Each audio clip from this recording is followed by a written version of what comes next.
If you scroll through any short-form video platform today, you hear one distinct sound.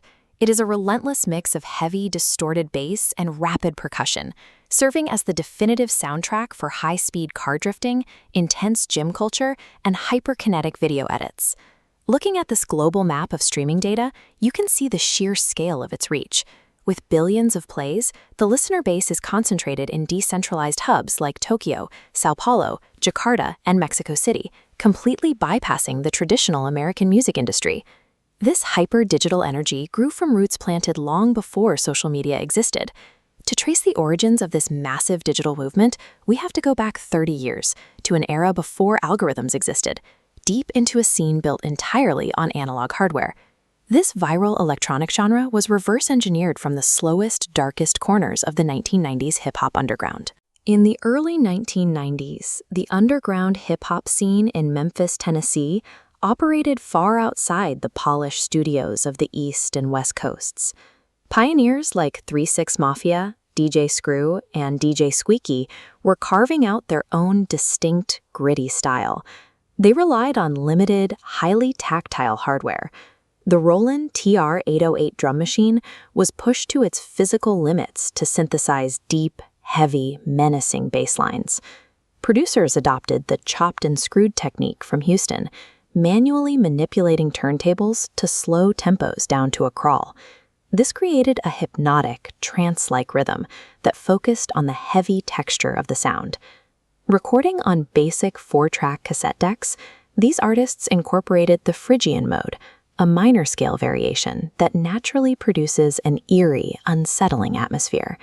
The constraints of that analog equipment established the foundational DNA of the genre: dark atmospheres, slow triplet flows, and lo-fi textures. In the early 2010s, internet-native producers began unearthing those forgotten, obscure Memphis rap cassettes, sampling their raw textures for a new audience. American producer Space Ghost Perp coined the term funk, ushering in the Rare Phonk era, characterized by hazy grooves, obscure funk samples, and deep nostalgia. SoundCloud provided the infrastructure. Its decentralized network took a localized underground sound and transformed it into a globally accessible digital aesthetic. In the late 2010s, the genre rapidly migrated across the globe to Eastern Europe and Russia, experiencing a sudden, massive acceleration in tempo and style. Producers there stripped away the slow jazz samples and injected pure electronic aggression. This visual breakdown illustrates the exact sonic components of this new mutation, known as drift funk.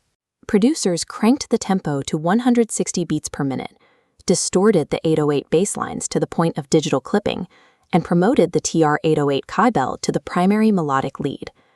This high-speed audio bypassed traditional radio formats entirely, engineering itself as the adrenaline-fueled soundtrack for underground street racing and car drifting subcultures. This timeline shows the halftime illusion.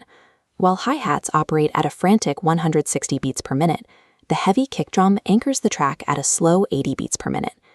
This rhythmic tension lets producers pack massive bass drops into tight, high-energy 15-second loops. The constraints of platform algorithms, like those on TikTok, effectively dictated the physical audio structure of the music.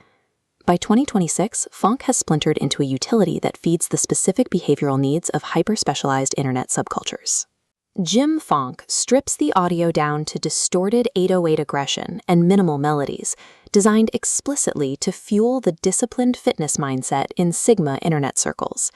Meanwhile, Brazilian funk creates massive cross-cultural hits by blending Russian distortion techniques with the syncopated rhythms of traditional Brazilian funk. Modern funk operates as an open-source audio template, mutating to fit the cultural and rhythmic demands of whichever digital community adopts it. The commercial aftermath of this evolution is massive. Independent producers like Chord Hell and Interworld generate hundreds of millions of streams with aggressive anthems like Murder in My Mind and Metamorphosis. These artists achieved top 500 global Spotify status entirely on their own, bypassing traditional radio, major record labels, and mainstream industry gatekeepers. Decentralized digital communities took a forgotten, localized underground sound from the 1990s, mutated it across continents, and scaled it into a global industry.